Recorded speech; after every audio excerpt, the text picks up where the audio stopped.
감사합니다. 2026년 8월 16일 주감사교회 주일 예배입니다. 사랑하는 주님의 자녀들에게 주시는 말씀은 나의 고난도 하나님의 기적. 성경 말씀은 사도행전 21장 13절에서 14절 말씀입니다. 바울이 대답하되 여러분이 어찌하여 울어 내 마음을 상하게 하느냐. 나는 주 예수의 이름을 위하여 결박당할 뿐 아니라 예루살렘에서 죽을 것도 각오하였노라 하니 그가 권함을 받지 아니하므로 우리가 주의 뜻대로 이루어지이다 하고 그쳤노라. 아멘. 사도행전 21장 13절에서 14절 말씀입니다.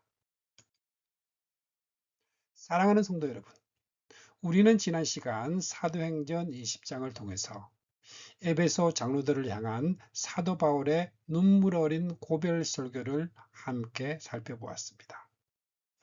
오늘 우리가 아주 깊이 파헤치고 묵상할 말씀은 사도행전 21장 1절부터 26절까지의 말씀입니다. 바울이 3차 전도 여행을 마무리하면서 자신의 목숨을 단호하게 노리고 있는 유대인들이 기다리는 예루살렘을 향해 한 걸음씩 다가가는 긴장감 넘치는 여정을 그려내고 있습니다. 그런데 오늘 21장에 들어서면 우리는 성경을 읽다가 커다란 혼란과 영적 갈등에 직면하게 됩니다. 자, 4절 말씀 함께 보실까요?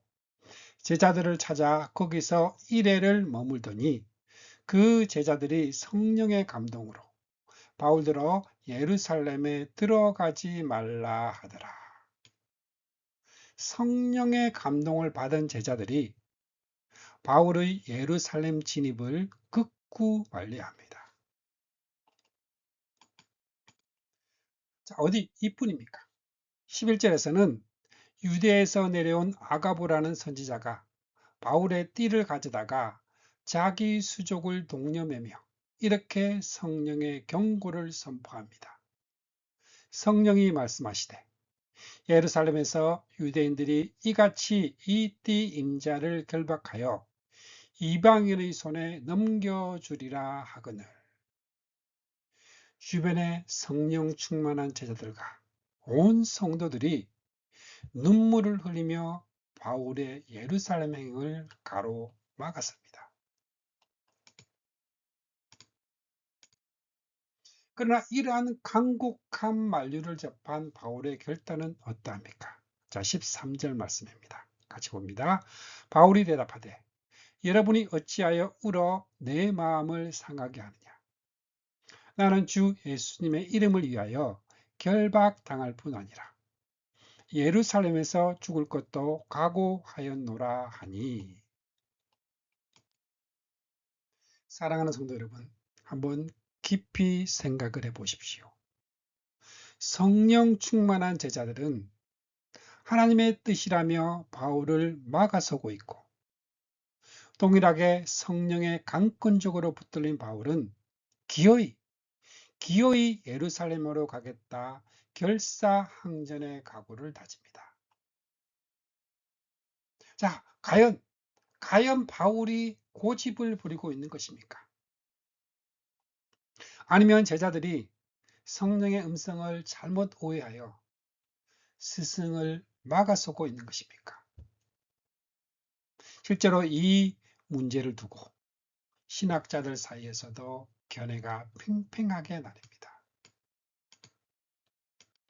십자가의 길에서 만나는 고난은 구속사를 완성하는 가장 완벽한 기적의 통로입니다.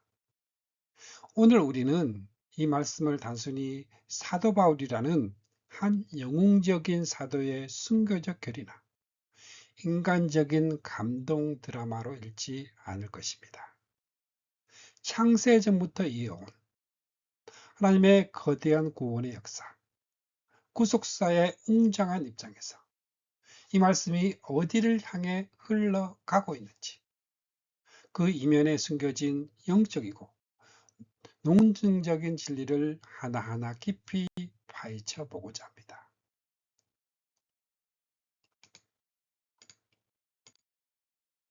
첫 번째, 길의 역설. 명령인가 예고인가?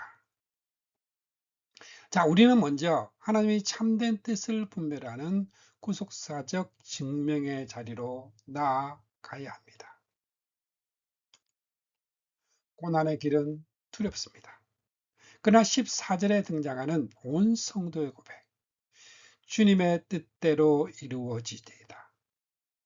주님의 뜻을 이루십니다. 우리는 십자가의 길을 걸읍시다.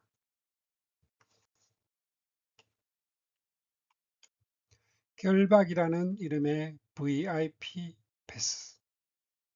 사랑하는 성도 여러분, 과연 바울을 향한 주님의 진짜 뜻은 위험천만한 예루살렘에 들어가지 않고 몸을 사리는 것이었을까요? 아니면 결박을 당한 죄수의 몸이 되어서 예루살렘을 거쳐 로마로 나아가는 것이었을까요? 이 해답을 찾기 위해서 제자들의 만류로 갈등이 불거지기 훨씬 이전에 기록이 된 사도행전 19장의 말씀으로 돌아갈 필요가 있습니다. 자, 사도행전 19장 21절입니다. 이 일이 있은 후에 바울이 마게도냐와 아가야를 거쳐 예루살렘에 가기로 작정하여 이르되 내가 거기 갔다가 후에 로마도 보아야 하리라 하고. 자, 이미 하나님의 원대한 구속사적인 로드맵이 선포되었습니다. 자, 주님의 뜻은 너무나도 명확했습니다. 하나님은 바울을 세계 제국의 심장부 로마로 보내어 복음의 깃발을 꽂게 하시려는 거대한 목적을 가지고 계셨던 것입니다. 세상은 나를 결박합니다. 그 누구도 상상하지 못했던 방법. 바울 자신조차도 처음에는 미처 예상하지 못했을 결박을 당한 죄수의 몸으로 로마에 입성하는 것이었습니다. 결박은 영적 통행증입니다. 훗날 바울이 예루살렘에서 체포되어 감옥에 갇혔을 때 주님께서 밤중에 바울 곁에 서서 친히 말씀을 해주십니다. 23장 11절입니다.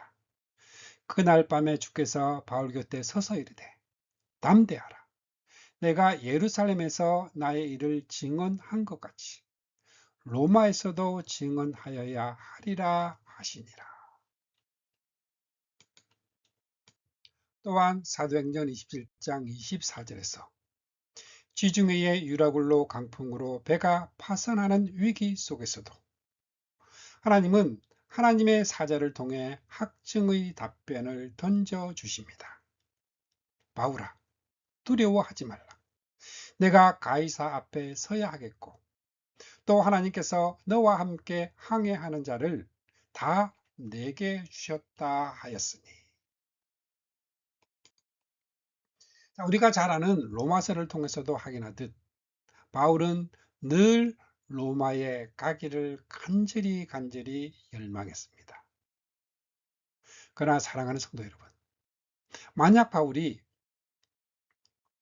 평범한 유대인 랍비나 천막을 만드는 평신도, 자비랑 전도자의 신분으로 로마에 갔다면 어떻게 되었을까요? 그 거대한 제국의 황제인 가이사 앞이나 로마 최고의 통치 권력자들 앞에 서서 그리스도의 십자가와 부활을 증언할 기회를 얻을 수 있었겠습니까? 아마 접근조차 불가능했을 것입니다. 우리는 훗날 바울이 로마의 옥중에서 쓴 빌립보서를 통해 이 감격스러운 구속의 역사를 엿보게 됩니다. 빌립보서 1장 12절에서 13절입니다. 형제들아, 내가 당한 일이 도리어 복음 전파에 진전이 된 줄을 너희가 알기를 원하노라. 이러므로 나의 매임이 그리스도 안에서 모든 시위대 안과 그 밖의 모든 사람에게 나타났으니. 자, 여기서 시위대는 로마 황제를 호위하는 최고 엘리트 궁정 수비대를 의미합니다. 바울이 제수의 신분으로 로마에 압송되었기 때문에 로마 법의 보호 아래 황제의 근위대 병사들과 교대로 사슬에 묶여 있으면서 도리어 제국의 가장 깊숙한 심장부에 복음을 침투시킬 수 있었던 것입니다. 고난 속 복음을 전합시다.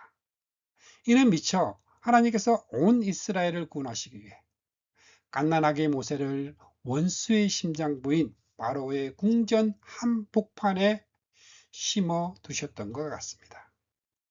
바울의 억울한 결박과 그 매임은 실패가 아니라 복음의 진보를 위한 하나님의 가장 치밀하고도 완벽한 VIP 패스이자 영적 침투 전략이었습니다. 두 번째로 성령의 음성을 분별하라. 자, 그렇다면 성령의 감동으로 예루살렘에 들어가지 말라 했던 이 제자들의 선언은 도대체 어떻게 해석해야 합니까? 성령 하나님 내부에서 모순이나 의견 충돌이 일어난 것입니까? 결코 아닙니다. 구속사적 시선으로 바라볼 때 성령 하나님께서는 제자들에게 다가올 바울의 고난과 결박이라는 객관적 사실을 환상과 예언으로 미리 보여주셨습니다. 성령님의 목적은 바울로 하여금 다가올 시험을 대비하고 영적으로 무장하게 하시려는 예고였습니다.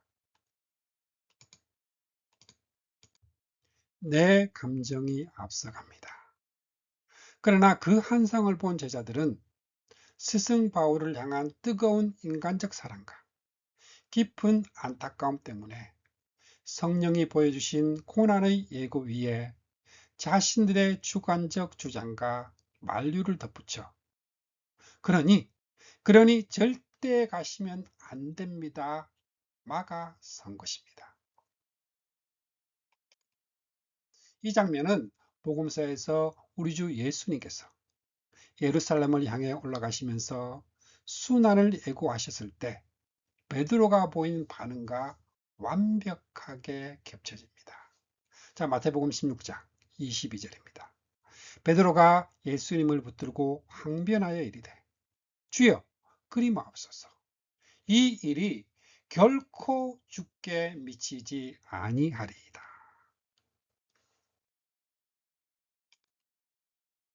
성령은 고난을 예비하십니다.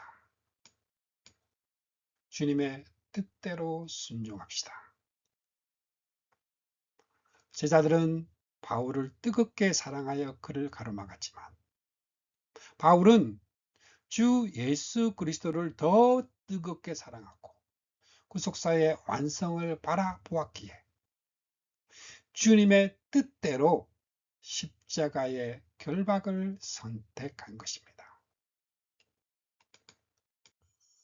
오늘 우리는 신앙생활 속에서 끊임없이 질문이 던져집니다. 우리는 내 육신의 편안함과 행복을 위해 십자가의 길에서 도망칠 것입니까? 아니면 구속사의 완성을 위해 주님의 뜻대로 이루심을 고백하며 순종의 길을 걸어가시겠습니까? 주님의 뜻대로 이루어지이다. 내 뜻대로 살려야 합니다. 주님은 구원을 완성하십니다. 나의 권리를 포기하고 주님의 뜻대로 살아가시길 바랍니다. 두 번째는 공급의 역설입니다. 비천한 자를 위로하시는 하나님. 사도행전을 읽어 내려가다 보면 바울이 마치 피도 눈물도 없고 감정조차 느끼지 못하는 강철 같은 슈퍼맨처럼 보일 수 있습니다. 하지만 사도행전 20장과 21장 무렵 바울이 쓴 서신서들을 함께 연결해서 읽어보면 당시 바울의 내면이 얼마나 깊이 찢기고 지쳐 있었는지를 생생하게 느끼게 됩니다. 이 당시 바울의 심경은 어떠했습니까? 사방이 한란뿐입니다. 앞으로는 그를 죽이려고 살기등등하게 혈안이 된 유대인들의 암살 음모가 빗발쳤고, 안으로는 자신이 피눈물로 개척한 고린도 교회와 갈라디아 교회 안에서 사도권을 공격하고 교회를 분열시키는 그 소식 때문에 심각한 영적 이중고를 겪고 있었습니다. 고린도서 7장 5절입니다. 우리가 마게도냐에 이르렀을 때에도 우리 육체가 편하지 못하였고 사방으로 환난을 당하여 밖으로는 다툼이요 안으로는 두려움이었노라. 그러나 이어지는 고린도후서 7장 6절에서 바울은 찬양을 터뜨립니다. 그러나 낙심한 자들을 위로하시는 하나님이 디도가 오므로 우리를 위로하셨으니.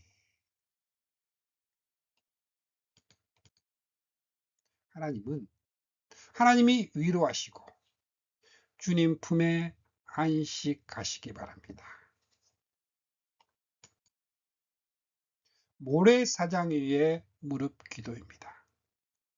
21장의 예루살렘으로 올라가는 외롭고 지친 여정 속에서도 하나님께서는 무명의 성도들과 동역자들을 통해 위로하십니다. 고독한 사도 바울을 어떻게 극진히 위로하시는지 우리는 목격하게 됩니다. 밀레도를 떠난 바울 일행은 상선이 짐을 푸는 두로에 상륙합니다.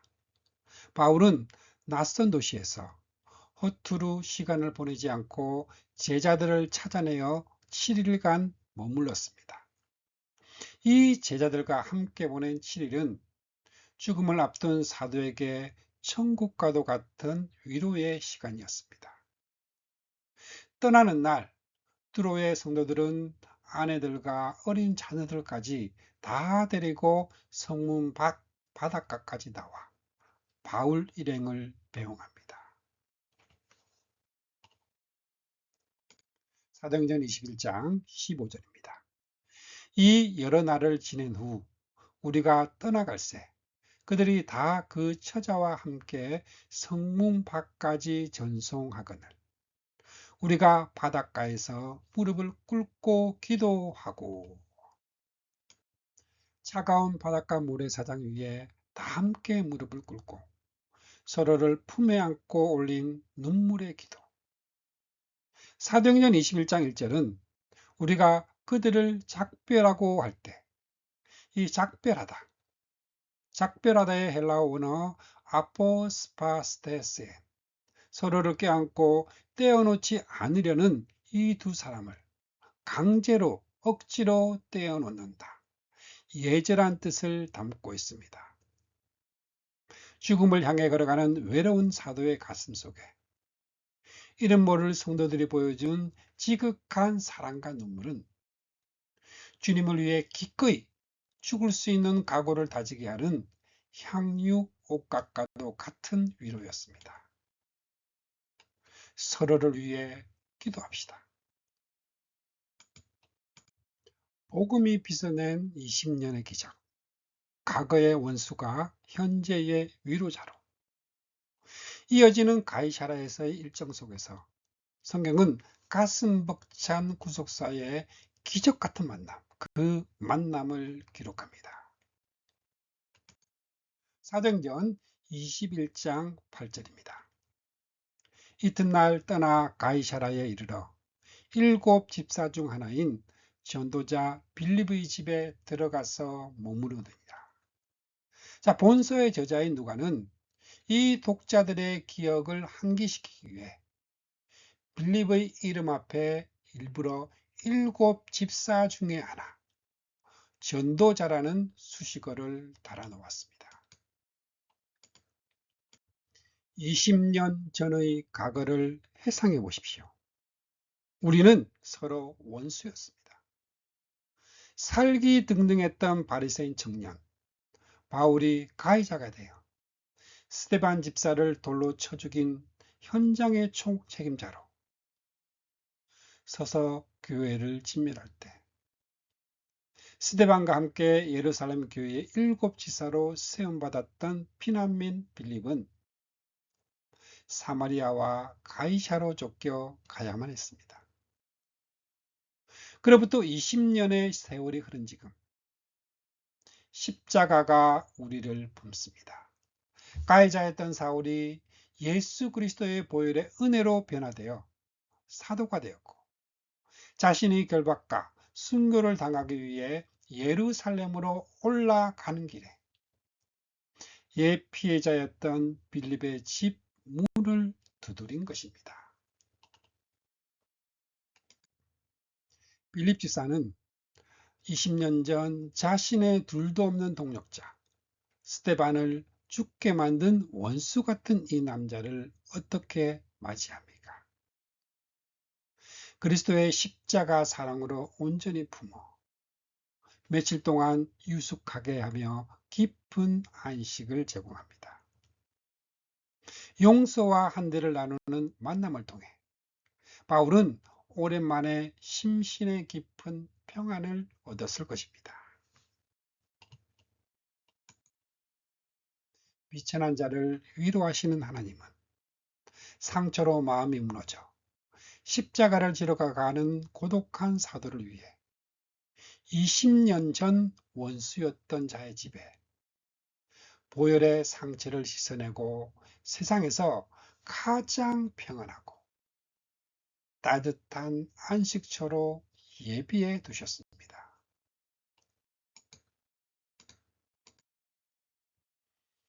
세 번째, 자유의 역설입니다. 진리와 사랑의 십자가. 모든 위로와 각오를 다진 바울 일행은 마침내 목적지인 예루살렘에 도착했습니다. 예루살렘 모 교회의 형제들은 바울 일행을 기쁘게 영접했습니다. 그러나 이 예루살렘의 방문은 결코 가벼운 발걸음이 아니었습니다. 두 세계의 대면, 야고보의 무거운 제안.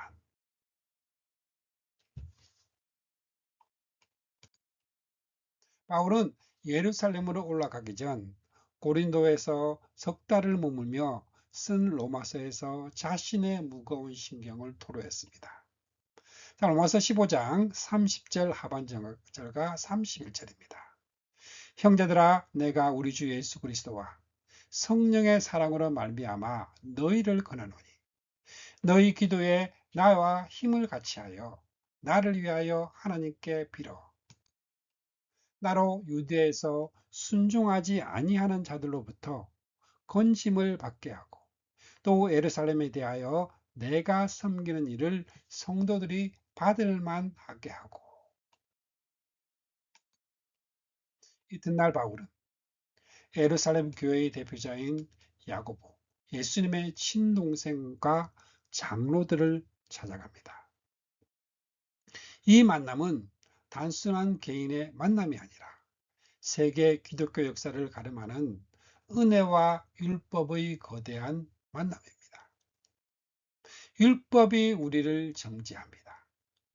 은혜가 우리를 살립니다. 두 세계의 대면입니다.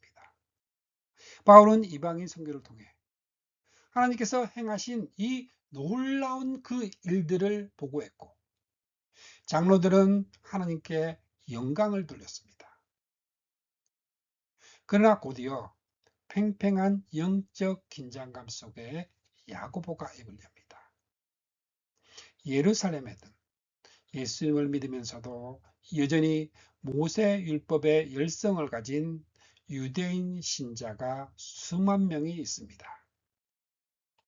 그들이 바울이 이방 땅의 유대인들에게 할례를 주지 말고 간습을 버리라 가르친다는 소문을 믿고 오해하고 있다는 것입니다. 이에 야고보는 바울에게 두 가지를 요청합니다. 나실인 서원을 한 유대인 신자 4명과 함께 성전에 들어가 결례, 정결례식을 행하라는 것. 그들이 바쳐야 할 재물 비용을 바울이 대신 지불하라는 것이었습니다. 사랑하는 성도 여러분, 자, 야고보는 왜 이런 당혹스러운 제안을 했을까요? 야고보는 25절에서 이방인 신자들에게는 율법의 멍에를 씌우지 않는다는 예루살렘 공의의 결의를 재확인합니다. 따라서 야고보의 제안은 구원을 위해 율법을 지키라는 교리적 타협이 아니라 율법의 매인 연약한 유대인 형제들을 품기 위한 목회적 양보의 요청이었습니다. 오해가 교회를 가르고 양보는 교회를 세웁니다. 형제를 먼저 품는 연약한 자를 위한 목회적인 양보가 필요합니다. 위대한 양보, 참된 자유는 사랑의 종노릇입니다. 그렇다면 오직 은혜의 복음을 선포하며 철저한 율법 폐기론자로 오해를 받던 자유의 사도 바울은 왜 이 당혹스러운 요청에 어떻게 반응을 합니까? 26절 말씀입니다. 바울이 이 사람들을 데리고 이튿날 그들과 함께 결례를 행하고 성전에 들어가서 각 사람을 위하여 제사 드릴 때까지의 결례 기간이 만기된 것을 신고하니라. 바울은 조건 없이 야고보의 제안을 즉각적으로 수용합니다. 바울은 변절한 것이 아닙니다. 진리의 수호자로서 바울은 율법으로 구원받는다는 교리에는 결코 타협하지 않았지만 사랑의 실천자로서 형제를 구원하고 교회에 덕을 세우기 위해 바울은 자신을 낮추었습니다.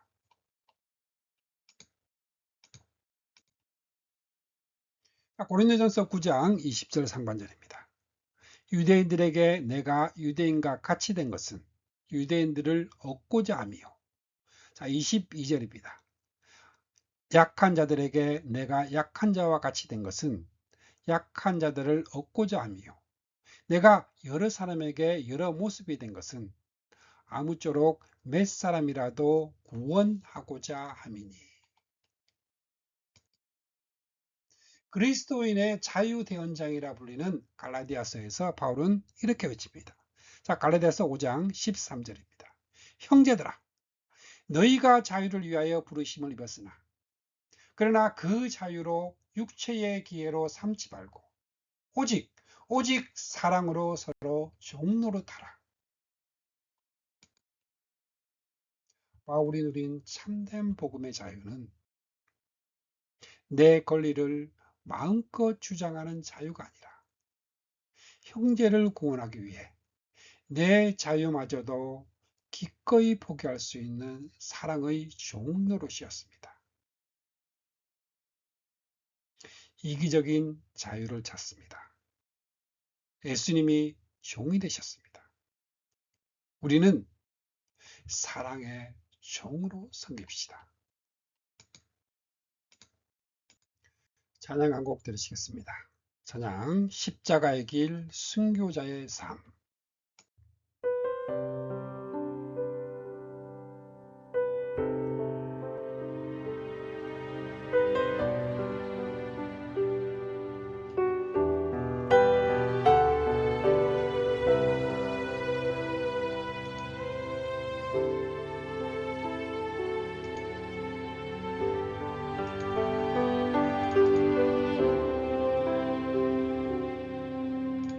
내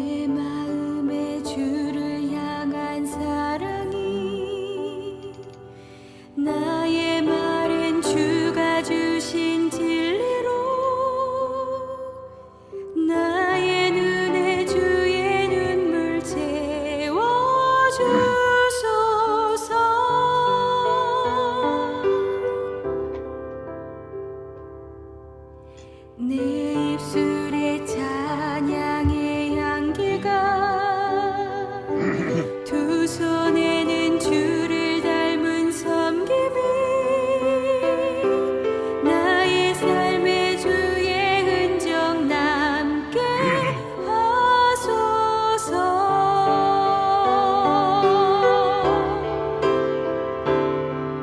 하나님의 사랑이 영원히 함께하리. 십자가의 길을 걷는 자에게, 순교자의 삶을 사는 이에게, 조롱하는 소리와 세상 유혹 속에도 주의 순결한 신부가 되리라. 내 생명 주님께 드리리.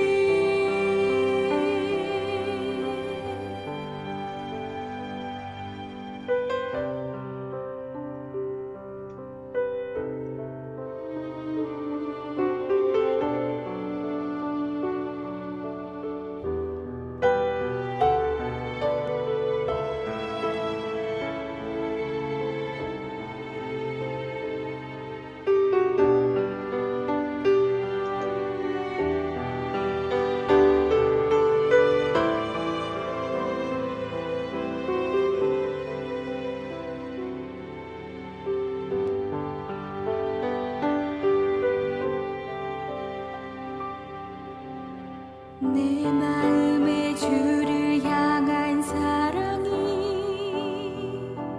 나의 말엔 주가 주신 진리로 나의 눈에 주의 눈물 채워주소서.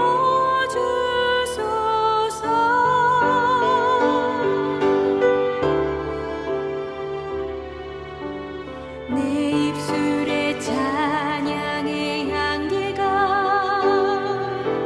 두 손에는 주를 닮은 섬김이 나의 삶의 주의 흔적 남게 하소서.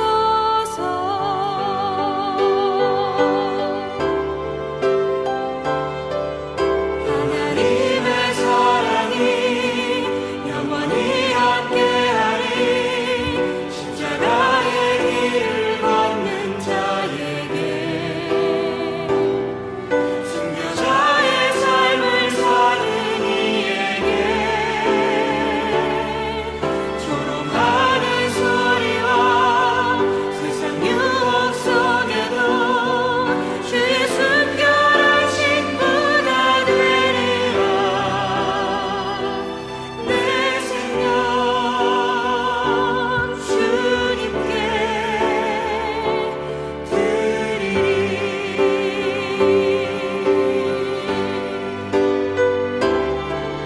조롱하는 소리와 세상 유혹 속에도 주의 순결한 신부가 되리라. 내 생명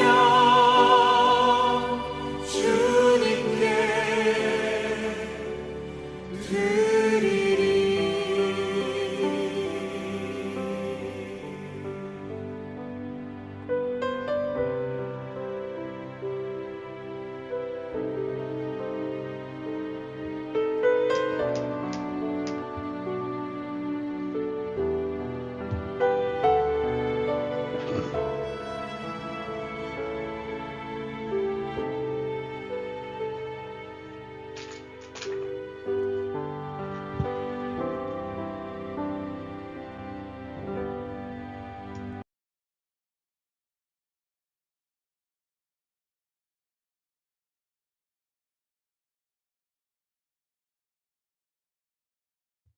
사랑하는 성도 여러분, 이제 말씀을 맺겠습니다. 2026년 교회를 향한 과제는 진리와 사랑의 거룩한 십자가 공동체가 됩시다. 오늘 사도행전 21장의 은혜로운 역사가 2026년을 살아가는 우리 주감사교회 성도들에게 주는 목회적 구속사적 교훈은 무엇입니까? 오늘날 우리에게 동물의 제사를 요구하는 사람은 없습니다.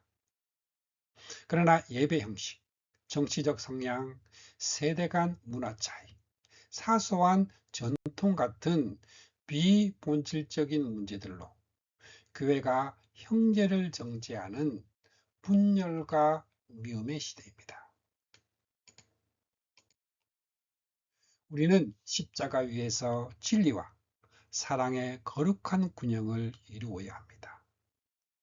구원의 교리와 복음의 절대적 진리 앞에서는 단 1mm도 물러서지 않는 타협 없는 선명함을 가지십시오. 비본질적 문화와 전통, 형제의 연약함 앞에서는 내 권리와 지식을 기꺼이 포기하는 사랑의 넉넉함을 가지십시오. 나의 편안함과 아니보다 주님의 뜻대로 이룬다 결단하십시오. 알량한 신학적 지식으로 형제를 판단하는 교만을 버리고 사랑의 종노릇을 실천하십시오. 십자가, 이 십자가만이 참된 해답입니다.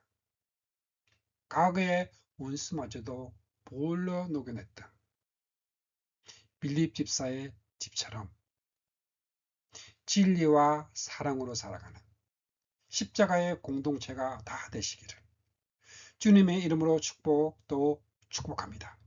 아멘. 함께 기도하시겠습니다. 구속사의 역사를 주관하시며 섭리하시는 전능하신 하나님 아버지, 오늘 사도행전 21장의 말씀을 통하여 고난과 결박이 기다리는 예루살렘을 향해 주님의 뜻에 온전히 순종하며 나아간 바울의 발자취를 보게 하시니 감사합니다. 주님의 뜻이 나의 아니보다 우선임을 깨닫고 주님의 뜻대로 이루어지이다 결단하는 우리 주감사교회 성도님들이 되게 하여 주시옵소서.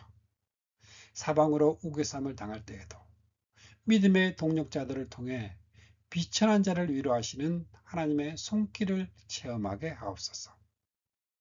과거의 핍박자 바울을 원망 없이 영접했던 빌립 집사처럼 우리 안에 쓴뿌리와 미움을 십자가의 보혈로 녹여주시어 원수까지도 품어내는 한 대의 공동체가 되게 하옵소서. 무엇보다 주님, 진리와 사랑 사이에서 길을 잃은 한국교회와 우리 자신을 불쌍히 여겨 주시옵소서. 내가 가진 알량한 지식과 진리로 형제를 정죄하는 교만을 버리게 하시고 약한 자를 위해 내 권리를 기꺼이 포기할 수 있는 사랑의 종노릇을 실천하게 하옵소서. 오직 사랑 안에서 참된 것을 행함으로 세상이 우리를 통해 예수 그리스도의 영광을 보게 하옵소서. 우리 성도들의 기도를 향기로운 제물로 흡양하여 주실 줄 믿사오며 사랑의 본체가 되시는 우리 주 예수 그리스도의 이름으로 간절히 기도드립니다. 아멘.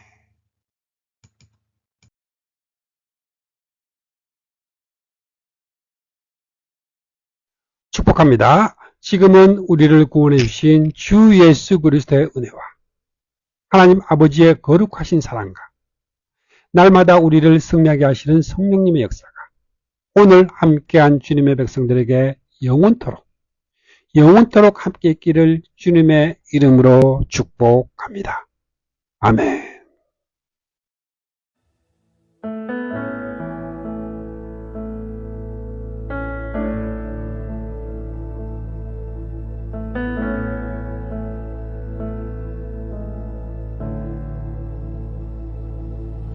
날이 저물어 갈 때 빈들에서 걸을 때 그때가 하나님의 때 내 힘으로 안 될 때 빈손으로 걸을 때 내가 고백해 여호와 이래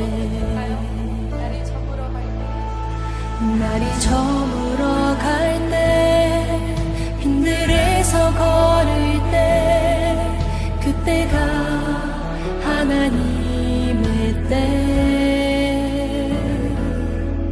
내 힘으로 안 될 때 빈손으로 걸을 때 내가 고백해 여호와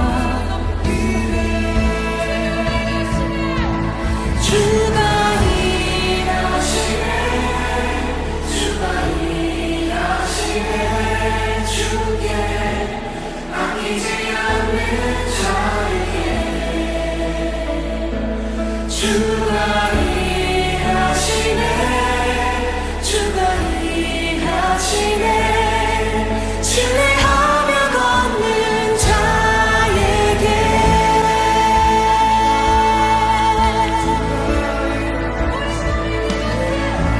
우리 모인 이곳에 주님 함께 계시네 누리네 아버지 은혜